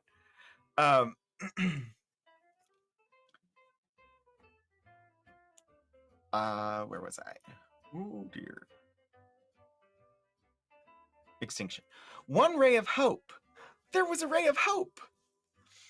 One ray of hope, and that a very dim one, did come to us like the straw clutched by the drowning man. Though the germ had proved unconquerable in the sunlight, what of the darkness? Like other bacteria, unfortunately, it was not killed by the absence of light, but on the other hand, its potency was greatly reduced. Therefore, our last refuge appeared to be in subterranean galleries and caves. We were being driven like rats into the bowels of the earth. Toward the end of the desolate years, accordingly, the straggling remnants of our race began frantically to burrow underground. What miserable specimens of men they were! Pale and emaciated, their clothes in rags, their hair and beards unkempt, their eyes wild with a hunted expression. They slunk like whipped dogs into basements, into tunnels and subways and pits and caverns, and there, if they escaped the peril of the green plague, they fell victims to diseases bred of the darkness, or to sheer terror, madness, or famine. We became the Morlocks from the time machine? Yeah. As long as I was able, I fought off the craving to seek refuge underground. But at length, the upper world had become too dreary to be endured. Utter depopulation had set in. Wherever I went, in the grass grown streets of cities or on once frequented country roads, I saw not a single living thing. Was it that I, who had precipitated the calamity, was to face the doom of being the last survivor? Finally, in a panic, I wandered out among the mountains and found this cave, where for 7 months I have subsisted on roots and fungi and the fish of a subterranean lake, while never venturing up into the open except by night. And now, suffering from the agues of this dank place and feeling my end to be approaching, I keep my mind occupied by inscribing this record on the cave walls, in the hope that it will yet be read by eyes other than my own. For in the face of reason, the thought persists that somewhere on the earth, in some desert or island or remote tropical wilderness, there may survive some men so isolated as to have escaped the green plague. And I console myself by thinking that these men will found a new race, which will spread out and cover the earth, and one day they will find this cavern and decipher these words, and will take warning from the tale of our downfall, lest they too rear majestic domes and towers only to succumb in the end to an invisible germ of their own brewing. So closes the story of the wretched being who, for all he can say, may be the last man.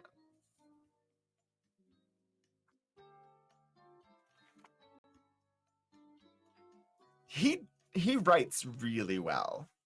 I had no familiarity with Stanton Coblentz before reading these two short stories, and they were really well done. Yeah, an uplifting story. I mean, it's not unusual. In it, Americans are known for the happy ending, but that's honestly relatively new, that everything has to have a happy ending.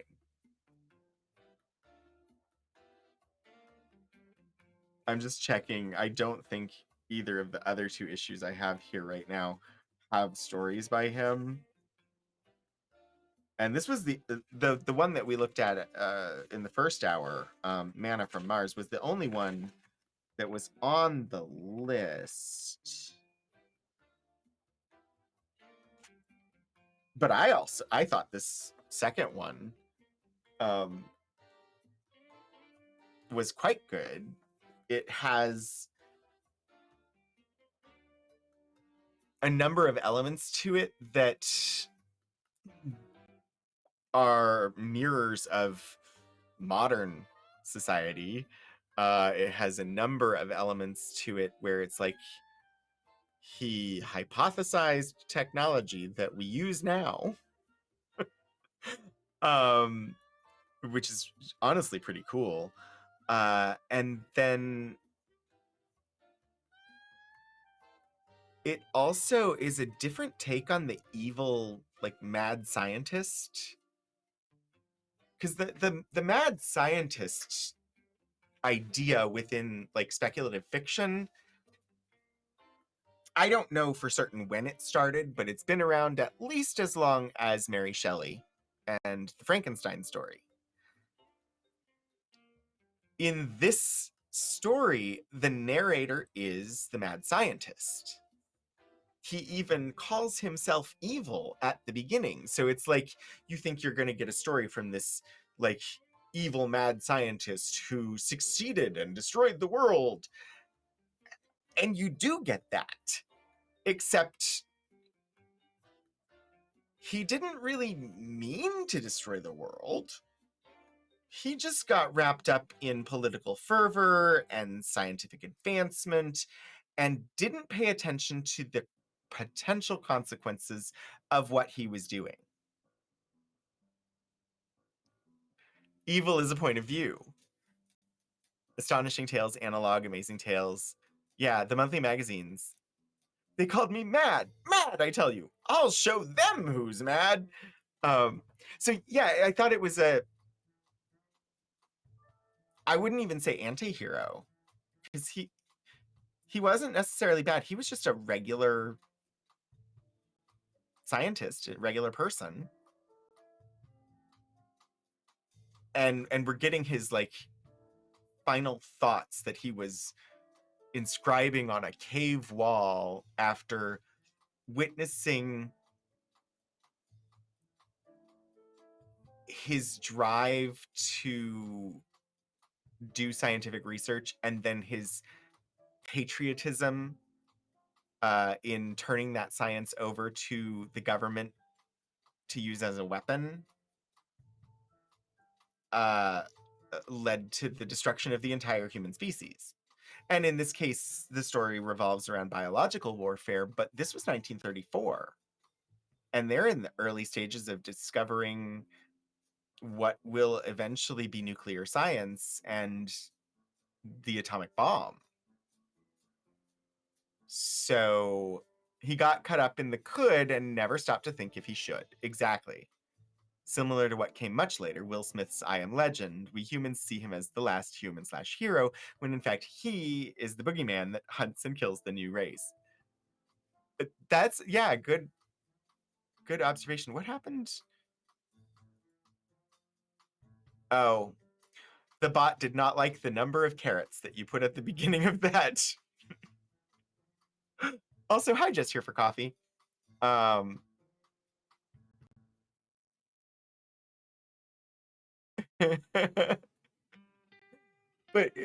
I thought that was really good. I'm actually really curious to go and look for some of his sci-fi novels and things like that,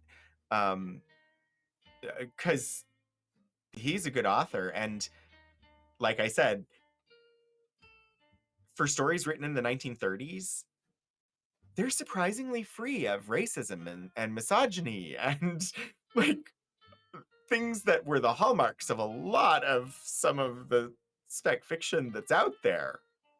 Well written, well thought out, not shockingly offensive.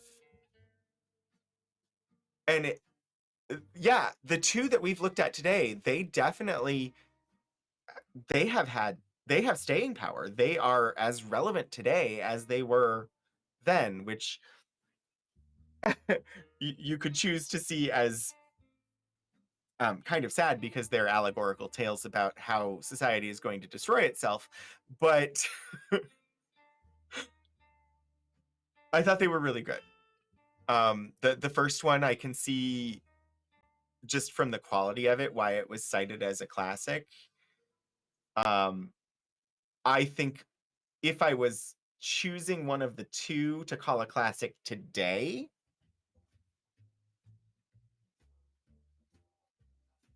I probably wouldn't pick either of them because they're not that well known, and I think that would be a criteria for it being a classic.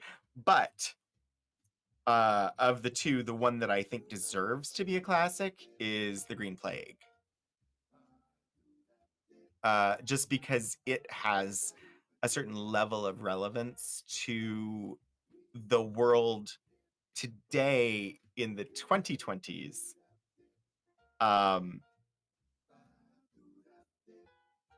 that the other story doesn't have to the same level. But in 1940, when Moskowitz was making his list of classics, he of course did not know what would be relevant to the world of 2024. Anyway, that will be the last speculative fiction archival adventure for 2024. The Green Plague speaks to the modern world. Also, so many things we today can point to and say, oh yeah, and look at insert modern example. Yeah. Next week on Wednesday, I have the Sarah Pitt papers. She was an extension agent. I think we're still in the 1930s with her collection. Let me look real quick. Fingers crossed that this gives me the info I need.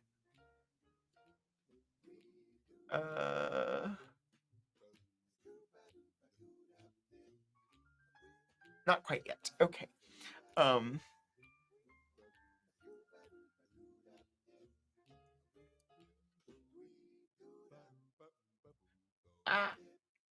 I don't know. We're looking at the Sarah Pitt papers next week. Sterling, it was wonderful to have you in chat. I miss you. Um,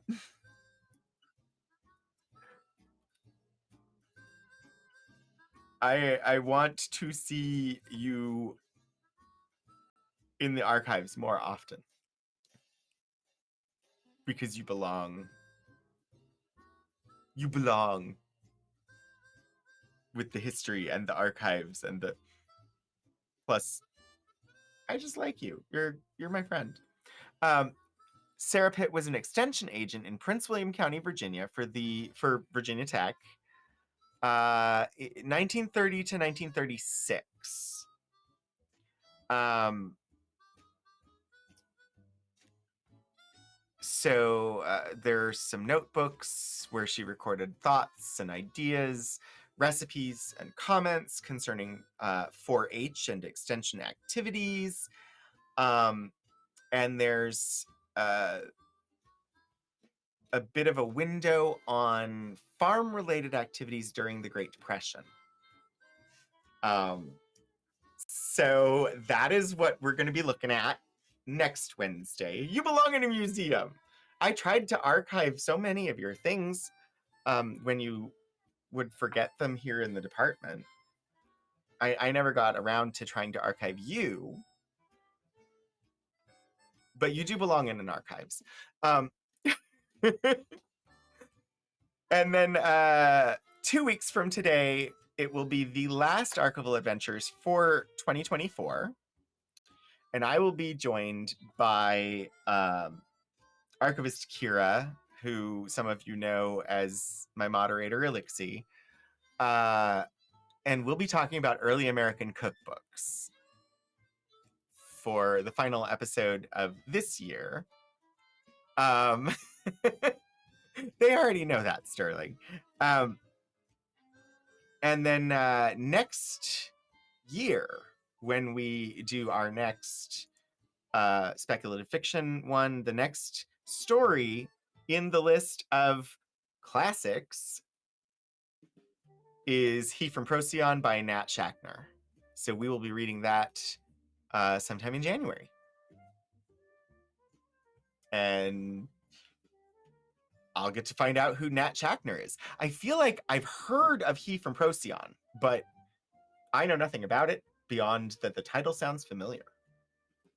So the collection also contains 2 radio broadcast scripts from the National Farm and Home Hour in the 1930s and 1940s. The National Farm and Home Hour broadcast nationwide from Chicago and was sponsored by the American Farm Bureau. Oh, that's awesome. I had not noticed that. It's literally the next sentence in the finding aid. So yeah, we'll probably end up taking a look at least one of those. She was the Lois Lane of the farming world. Yeah, I saw it and I didn't know anything about it. I decided to look it up and I was like, this sounds interesting. And I put it on the list for a stream. And so that we're getting there next Wednesday. But I do have to bring this stream to a close. A good chance to use my radio announcer voice. Yeah, this is true. So I need to look and see who we're gonna raid, because I do need to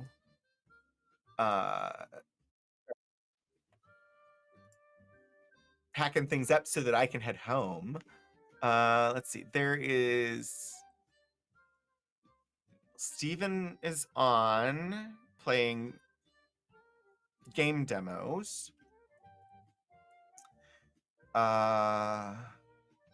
Looks like Zero is on talking about TTRPG Kickstarters. Paleontologizing is on with a new national fossil park.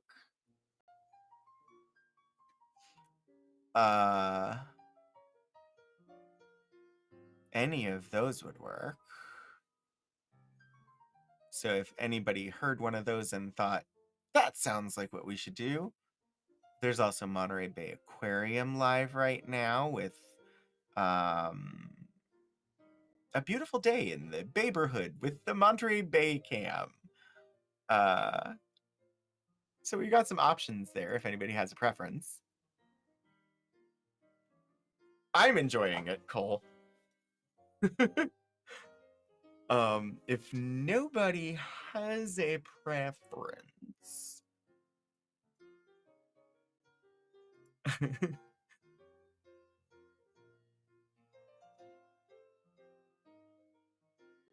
Oh gosh.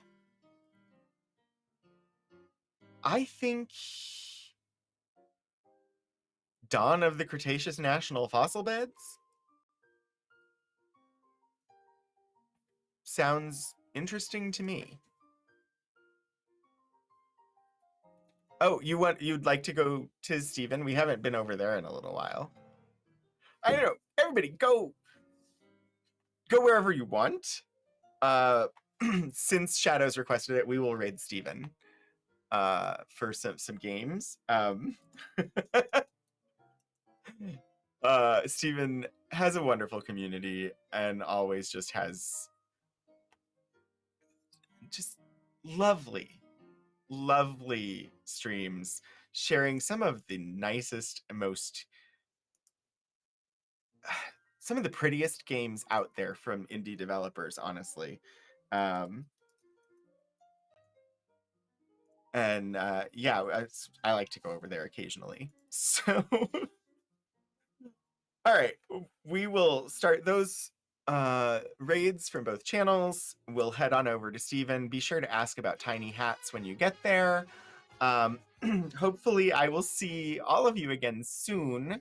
My next stream should be Saturday for some retro gaming on my personal channel, Rogan27. The next Archival Adventures won't be until next Wednesday. So hopefully I see all of you again soon. Until I do, keep exploring history, everybody.